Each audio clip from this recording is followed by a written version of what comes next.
Hi, I'm Tommy C. And I'm Dead on Dave. And this is In the Crease of Tommy C. One really great hockey show. And we hope you give it a chance because you're not going to get anything like you get from us. We say dirty words. We call it like it is. Call, what's his name? Evander Kane a bitch. Because of his behavior. And, we don't really get upset if the Philly Ice Girls are skating around the rink, do we? Or picking up stuff or doing whatever you do we? We don't care, do we? Not at all. No, yeah. So if you're sick of, political correctness and a bunch of other crap, stick around. It's In the Crease. Tommy C. Let's do this. What do you say, Dave? Let's go.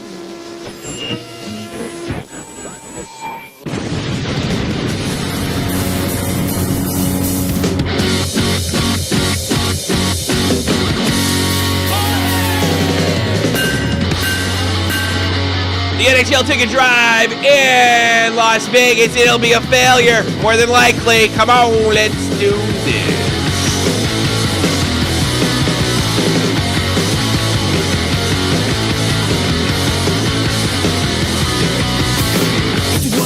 What's happening, everybody? Welcome to the pre-recorded In the Crease with Tommy C. We usually take phone calls, but the simple fact of the matter is that I have to spend time with my wife. Relationships, right? Oh, yeah, and I want to go out and drink or something like that. I don't even have her her permission to do this yet, but I just figured out. I just figured this would be the best way to do it. Big apologies. Better to ask forgiveness than permission. Big apologies to Dead on Dave Rose or Deliciously Dave Dead on. What the hell are you doing? Yeah, I don't know. It's funny to me to say that. It hasn't gotten old. What can I tell you? Big apologies. We'll let you know in the chat when ready. But I need to get out of the fucking house, man. I just gotta get out of the house. That's the bottom line. The NHL ticket drive in Las Vegas. The Las Vegas, what we should call them? Las Vegas Donkeys. Probably be the Las Vegas Thunder, just like their little minor league team they used to have. I don't know if they still have it. No, I doubt they'll call it the Thunder. I used to go to Thunder games, man. It was badass. Oh, really? That's right. Yeah, I lived in Vegas. Yes, I do. Why is it the Las Vegas DJs? The Las Vegas leg breakers. You know? Right? Las Vegas mobsters. They should call them the Las Vegas Red. You know what I mean? Oh, yeah. Like they're in the red. That's what I think. The Crimson Wave. No, well, that's correct. Oh, you nasty. This ain't the Joe Cronin show. What did I say? Crimson Wave. I didn't say nothing. It's nasty. What did I say? I don't do sex stuff. You know me. It's not sex because mobsters stab people, bloody streets, riding the Crimson Wave. See, you're the dirty one now, and I'm the genius. Oh, fuck off. This coming from Kevin Ilo. LOLE. Kevin LOLE. LOLE. From Yahoo Sports. I'll take everything. Many from this gambling city's business league, casino operators, wealthy developers, powerful politicians stood riveted Tuesday when a small conference from the NBA, MGM Graham, and Bill Foley officially kicked off their bid for the NHL expansion franchise. In addition to the rich and powerful, there were those who had tried for years to make minor league sports work in that city for more than a decade, and it was the fastest growing in the country. After failure upon failure, which is exactly where the NHL needs to go, when there's a tried and true failed market, let's put a team there. Minor league sports won't work. Let's go bigger. Let's go pro. That must be the issue. Yeah, it's got to be the issue. I think the problem in Vegas is just like Vegas itself is too much of a distraction for professional sports. Yeah. It is. It is. So that's your opinion on the whole thing? Look, I've been to a lot of sports in Vegas, and there are times when it was getting really big, especially baseball and hockey. Mm-hmm. They were drawing some crowds, and then eventually, when the economy turns, boom, you got nothing. Because the only thing anyone wants to do when that economy went bad was they were going to try and gamble and get their economy going. They wanted money in their pockets. They don't care about sports. But with the economy getting better, maybe there's a possibility, but I don't know. Well, why do you think that in Vegas, they dragged, so many artists, including Elvis Presley, have completely revitalized their careers. Why the shows and not the sports? Is it just because that's just not a place you go when you think sports? I mean, there is a lot of, there's huge sports books in Las Vegas. Why do you think people can't connect with this as a former Las Vegas resident? Well, I think a big part of it is casinos are never going to be able to comp sporting events because of their sports books in the houses. They are able to comp shows and stuff like that because it's their house shows. They could do that. Yeah. But they'll never be able to make money and make sporting events as a big draw to kind of coincide with the gambling aspect because let's face it, there's gambling online. People need to go to Vegas to watch a sport and gamble on it. Yeah, but you can't gamble online like you can't gamble online like you used to. You know what I mean? No, you can't. You can't. And but like because had a lot to do with Las Vegas guys going, "Hey, taking our action away." Yep. Here's the thing: I don't understand this. It makes much more sense to put this in a strong hockey market or a traditional hockey area like Quebec. And Jesus, even Hamilton, Ontario, or Newfoundland would make absolutely more sense than Las Vegas. What the thing is, they see the money, they see the potential, and they don't see down the road. Not to mention the fact, I don't know if we need any more teams. No, we don't. We need contraction, not expansion. Yeah, I know, but that's simply never going to happen. And you know, I've seen a lot of upstart leagues like when they try to get roller hockey off the ground, which I still think is viable. If they were to promote it right, if the NHL got into inline hockey at the time, named 6 of the teams, the major markets they're in, you know, Boston, New York, Montreal, Toronto, at Chicago and Detroit, and they should have 4 leagues and then promoted it that way.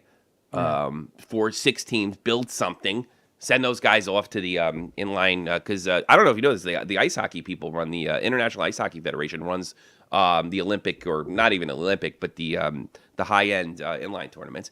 And what they did in all these friggin' leagues, and even I think you could even say the same like indoor football and what have you, over expansion. You got to have like 10 or 20 teams because then it looks like. But no, you have to be sort of solvent and confident what you had. One of the things that, and I was sort of happy he did it, but he did it like Keith Olbermann pointed out. There is no original 6. The 6 teams that we consider the great part of our NHL hockey's history are the teams that survived. Yes. They're the teams that survived. That's what the Vancouver Millionaires aren't here. The Ottawa Senators are really just a throwback to a team that won a Stanley Cup, and they went out of business. The New York Americans aren't there. They're one of the first teams. These are the teams that survived, and they call them the original 6, which is fine. I like the history. So I don't know about you. Like when you see like Detroit and Chicago, which I think is coming up for you. I call them original 6 teams. Yeah, I do. There's something about seeing original 6 teams that makes it feel, whether it's a placebo or not, it makes it feel like a lot more interesting. So a little more, especially when it happens in the playoffs. I mean, it just feels bigger. So getting back to my point, like it's over expansion. The NBA, the NHL, smaller leagues. The idea that you need all these teams. No, you need to build what you have. And I don't see a good reason for expansion. Unless they're going to flip, Arizona up there. But it's just like once you grow a team, you can never get rid of it because, of course, the union's going to protect the jobs because that's their job as a union, and that's completely understandable. And I just don't. And putting it in another hot weather market, unproven market, especially, people roam in and out of Las Vegas. Nobody lives there except the fucking dealers, But that's something to be said, Like I don't know if there's enough people that work in those facilities that are willing to support a sports team, and the hours they work are more bizarre than they don't have 9 to 5 jobs over there. Well, that's not 100% like No, that's not true. There's more to Vegas than just the Strip. Most people make that same association that Las Vegas is just the Strip. The Strip is just a 3-mile little area within Las Vegas. Las Vegas actually is rather big.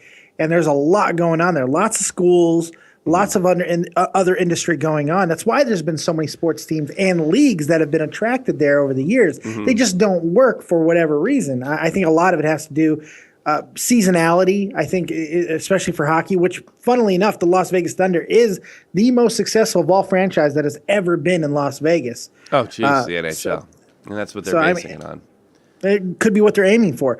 But there's a whole other part of Las Vegas that's just industrious. It's North Las Vegas. It's complete just industry. Well, So I mean, there is more to Vegas than people right, realize. Yeah, so I'm speaking through ignorance, is what you're saying. No, well, yeah. I mean, you're speaking through what the common perception of Las Vegas is, and there's I'm also speaking through the very simple fact that I'm tired of NHL franchises failing. That's less money. That's more money that my team has to give out and share with other, and that's not capitalism. That's not a way to build something. That's just revenue sharing, and that's less money in the pool.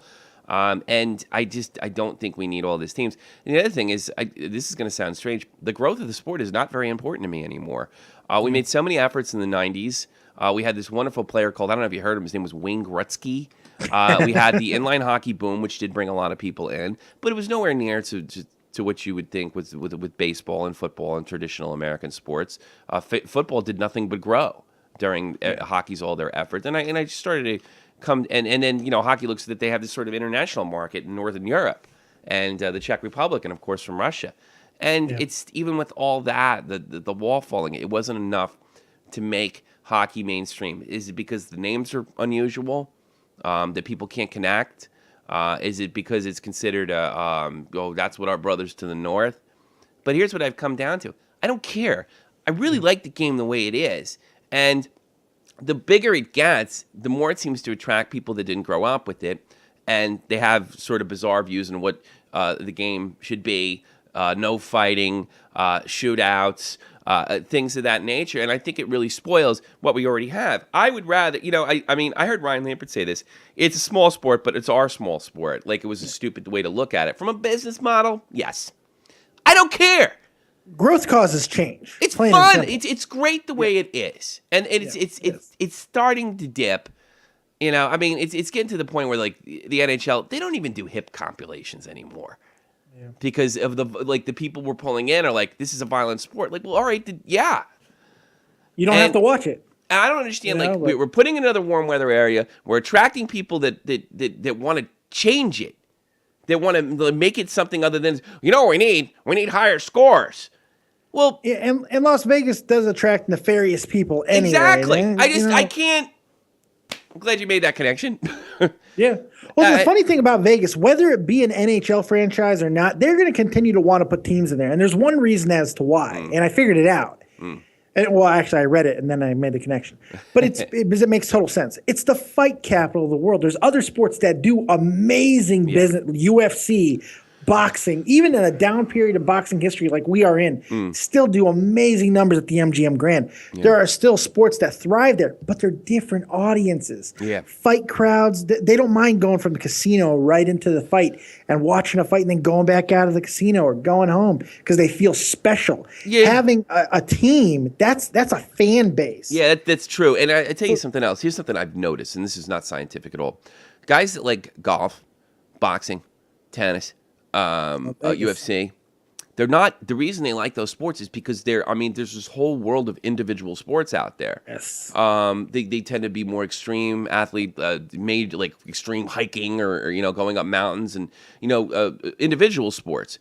And hockey is obviously a team sport. So I get the feeling like if you're into boxing, I think you have a less likelihood of being a football fan, of being a baseball fan, and certainly being the lowest of all of them, a hockey fan. Let's face it. Figure skating, and the WWE, which is not an actual competition, are just night and day bigger than the National Hockey League. And maybe that's not because the NHL has promoted this incorrectly. It's just the market's not there. So let's not try to oversaturate. Let's not try to spread ourselves too thin. Let's deal with the market we have because we've never really mastered that. Yeah, that's very true. And, the thing is, the four sports you just mentioned, too, those are the four sports that are probably the biggest in Las Vegas. Tennis is very big in Vegas. Andre Agassi, I went to the same middle school as Andre Agassi and played on the same team. Different years, of course. Yeah. But, it's there. Yeah. Golf is huge in Vegas. My God. Individual sports. I noticed this, one of my bosses, the last place that I work, and he's like really ripped in shape, and he was ex-infantry, and he's like, wow, he must like football. No, everything he liked was individual sports. He liked hunting, and he liked, he liked fights and stuff like that because the team sport thing was never his bag. It's individual sports, about the individual and how skilled they are, not becoming skilled to better enable your team. Yeah. You know, it just didn't do it for him. Wasn't impressive. Well, yeah, to some people, it's easier to get invested into an individual than it is an entire team. And I think that makes sense for some. Yeah. Well, I think too. I think like it's like all these things. The NHL will move there. They'll have a good first year just out of interest, and then the team will start to suck and die. Let's not forget the Phoenix Coyotes had Keith Tkachuk and Jeremy Roenick when they were young. Yep. And it didn't work. And that was very good teams. I don't even know why they make the playoffs. Yep. Those teams were stacked like Jack. And so maybe you just can't get over the fact that it's 120 degrees outside. Then you got to go into an ice rink.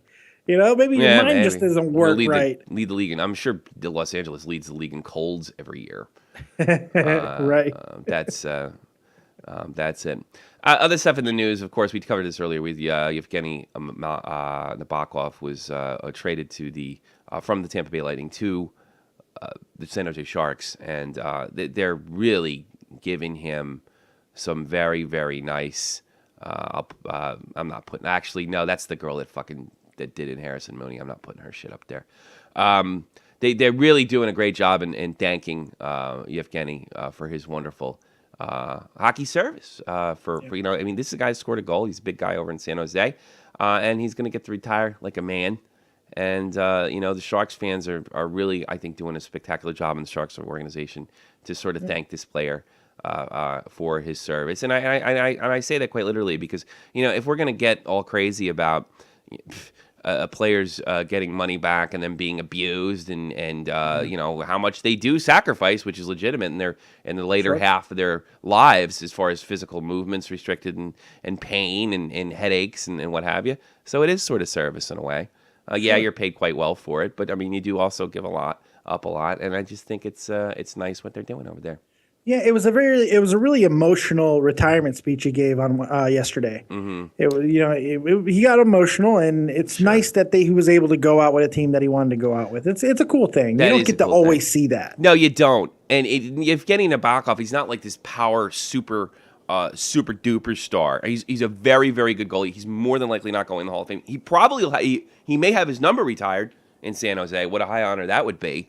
But it is nice to see that a player that met. And I tell you something, when he played for the Islanders, like the 3 years, I don't think he played. I think he was one of the bright spots of that Islander team. I think what happened if getting Nabokov is he turned 39.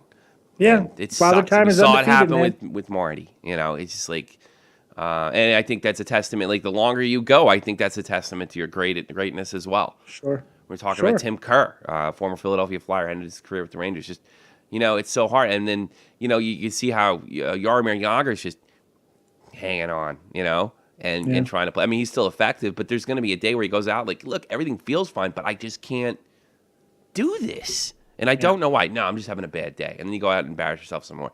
No, it must be something maybe I need that. Maybe I need just old. Yep, it's called old, man. There's nothing you can do about it. There's not a fix for it. There's not a serum. There's not wraps. There's no therapy. It's old. And eventually it's going to get you.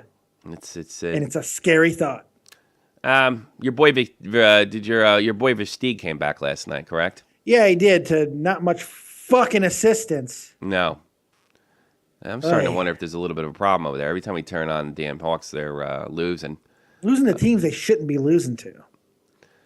They probably should be. I mean, like, all right, Vancouver, they're not a bad team. They're probably going to finish in the playoff picture. They've been pretty much in it on most of the season. But, I mean, we have the Coyotes. Should not be putting up 5 goals on the Hawks, man. Bottom line with their defense. Any idea what might be wrong over there?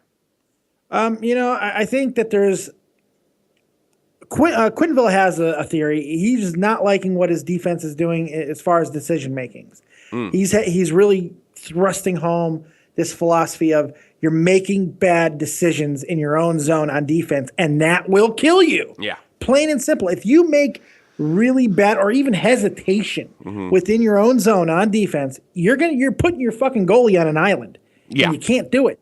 So I think that's what he's kind of stressing right now. Is that the entire problem? I don't know.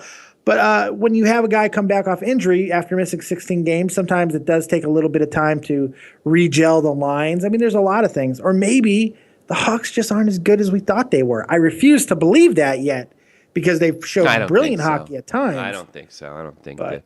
I think they got to start beating these teams, man. I think yes, if they want to be in there and not just something tells me when they get in the playoffs they're going to murder people. I'm hoping. Yeah, I think they're getting young. I think they're getting like a little Detroit-itis. Yeah, Detroit-itis, so to speak. And maybe that has something to do with complacency. I got to probably start. You know what I'll do is I'll watch a fucking bunch of games tonight. I mean, look, they're still rated in the top half of every major statistical category. They got 70 points. I don't think it's time to pull the panic button at all. No. But you do have to start worrying about beating the teams that you're supposed to beat. That's what good teams that's what great teams do. Great teams beat the teams they should beat. Mm-hmm. And if you can do that and get yourself into a good playoff position, you're going to be able to make a run. Yeah. So it's interesting. I think the Hawks are going to sort it out because all the fucking depth there kind of dictates they have to. Yeah. But we'll see. Last night, Deb desperately tried to report it on the show, Deb in Texas. But the Sabres weren't done after the big Kane trade to the Buffalo Sabres. They sent goaltender Jonas Enroth to the Dallas Stars in exchange for Anders Lindback. And a conditional 2016 third round pick. Yeah. So Jonas Enroth will head to Dallas, and it's not a bad play. Now, neither of these teams are probably playoff picture teams. But, it's like there are – I hope it's not a situation like with Edmonton, and assuming that they get Connor McDavid in Buffalo. But now with these moves, all of a sudden Buffalo's – it's probably a good team to start with. I wonder if they can make a move. It's possible without giving up a possible Connor McDavid. Of course, they're going to have to wait till after the draft lottery to do so. To bring in a veteran player, maybe sign a contract on somebody, bring in a major free agent. I wonder if that would be possible.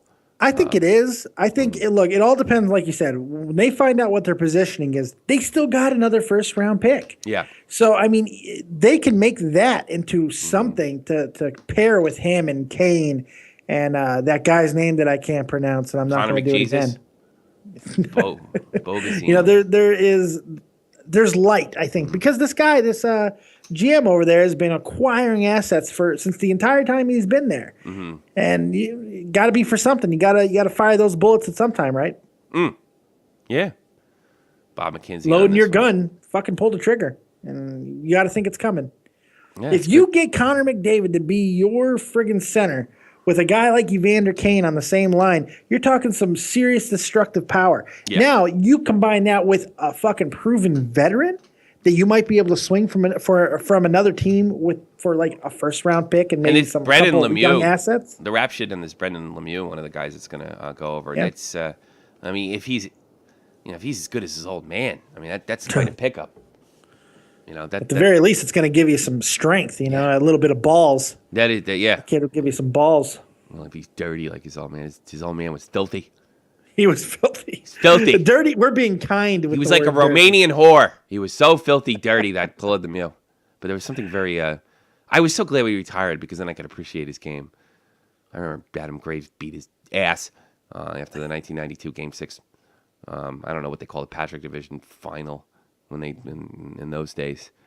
And that's pretty much it. All right. I think we're coming to the end. I think the only thing we need to report now, I think we covered just about everything. Again, I'll get into this first. Let's say that Evander Kane reported that he was very excited about going to Buffalo. Whereas, fresh start. Looking forward to the fresh start with the Sabres. Fresh start. Yeah. Fresh start.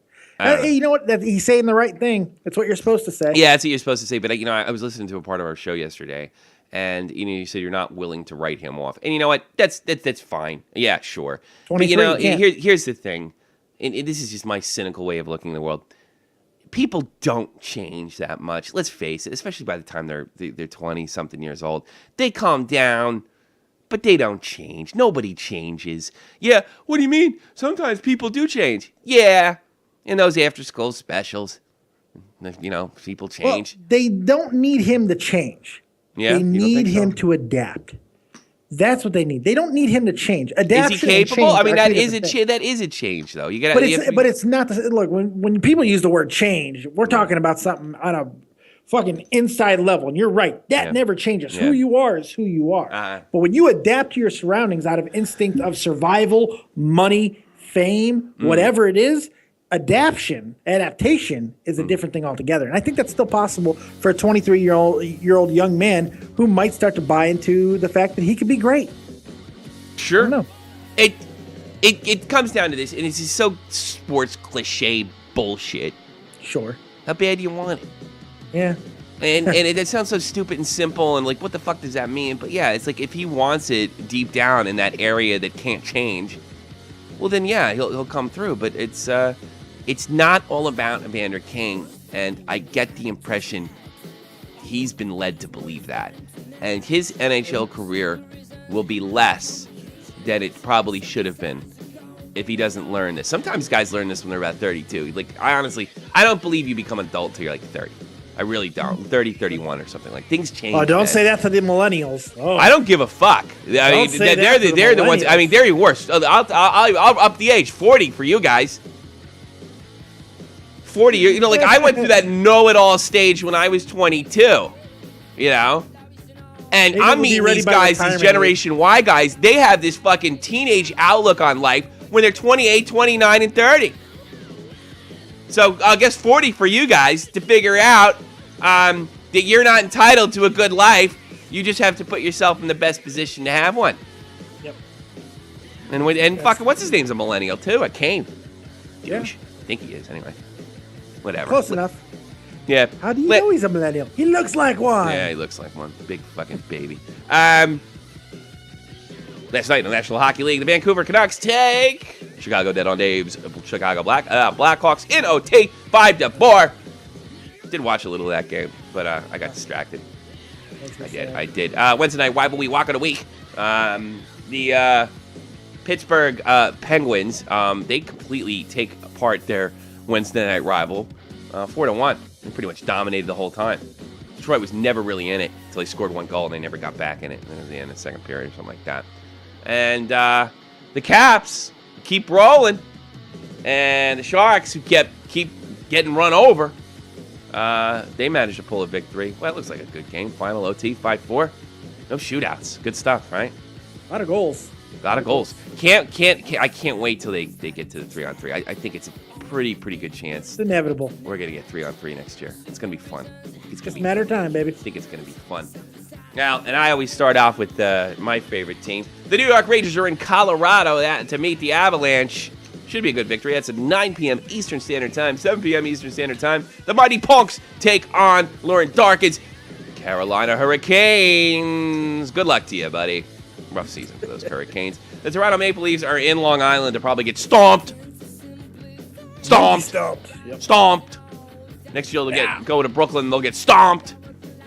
The year after that, stomped, because it's Toronto Maple Leafs. 7:30 Eastern Standard Time. The Edmonton Oilers are in Montreal. You got to watch Edmonton, even though they're not going to make the playoffs. They're totally out of it. They have been able to knock off the occasional team, so you cannot not take them seriously. So every so often you see one like, they're not going to lose every single game the rest of the year. So you still got to keep it. You Habs fans, you got to keep on your toes. Well, those are guys playing for pride right there, buddy. Yeah. Pittsburgh, they're not done. They're playing again tonight. They're going to be in Ottawa to take on the Senators. The St. Louis Blues take on the Tampa Bay Lightning. I'm calling it. Game of the night. That's the must-see. 7:30 Eastern Standard Time. Blues in Tampa. 8 o'clock Eastern Standard. Winnipeg in Nashville. It's going to be a dogfight for those Jets. Dogfight. Another 8 o'clock game. Cats in Minnesota. That's another team. Take them seriously. They want to make the playoffs. The Florida Panthers didn't get the goddamn memo. They're not laying down. They won't do it, Dave. Won't do it. They won't do it. They won't do it. Big game, late night game, 10:30 Eastern Standard Time. The Calgary Flames.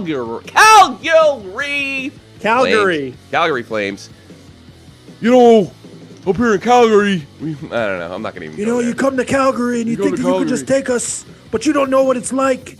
They named the team. Put you in the sharpshooter. They named a team after me, the Hitman, because they know how to honor real hero. I can't. Fuck that. You come to Canada, and the Calgary Hitmen are going to take your ass back to America. Yeah. Well, they're in Los Angeles. Knock 'em off, Johnny Gaudreau from New Jersey. We're halfway there. Yeah, we're halfway there. Oh, another thing we got to talk about real quick. Spectre Gaming 617. We were going. Actually, it was looking like it was going to happen. Spectre Gaming 617, the live broadcast channel for the Joe Cronin Show, has been taken off the air. There's a lot of rumors out there whether it's been glitched or not, or we're getting fans deliberately flagging us because they just don't like it, which is a possibility. But apparently a lot of some gaming sites went down. Some big wrestling site went down yesterday. Sean's View Entertainment was like, everybody's sending me death threats. Death threats. It's death threats. Threats. Yeah. Threats. Death threats. And nobody's sending you death threats because nobody's sending you in Cronin's channel. So, but I mean, Sean's View knows how to stick his nose into fucking everything. But I gotta be honest with you, this is either glitches or what have you, but this YouTube content ID system is not working. It's not working. I just went through a plethora of things online where guys have lost their channel and gotten it back. Okay, we're sorry, but it's like after a month. This content ID system doesn't work, and it takes one of two things. Some free speech haters to organize, or some just sort of error. Some error, because you're looking for patterns, and like 90% of the time that pattern will zap what you want it to zap, but in mitigating circumstances when you're not breaking TOS. I'll give you an example. I saw a guy took a part of his own video, right? And pointed it to another channel. Like, let's say I took to advertise that on Dave, right? And you took a clip of yourself and you put it on your channel. And if you like me here, go watch me on Shot for the Point Hockey. Well, the content ID might register that as you doing a scam, saying you took some famous YouTuber's thing and you're trying to point them over there. So that's what the algorithm picks up, and then they just take your channel away. Oh, God. It's not working, man. And I was told this wrestling site or something to do with wrestling toys, 100,000 subs. Bang. Cronin did not get any kind of flag. It just bang. So I don't know. This is the butts. I mean, is it so difficult? You're going to take somebody's fucking channel down that has over 10,000 subs. Is it really so difficult to send some human being review? It's not policing itself. You cannot trust the people to police this because they have grudges. They don't like I said, they're haters of free speech. Because if you can't fucking handle somebody else's opinion, even if it's wacky, you're like a child. You can always just click in the upper right-hand corner. Goodbye. That's it. That's all you got to do. Upper right-hand over, click. That's it. And you don't like it? You can get out of my goddamn crate.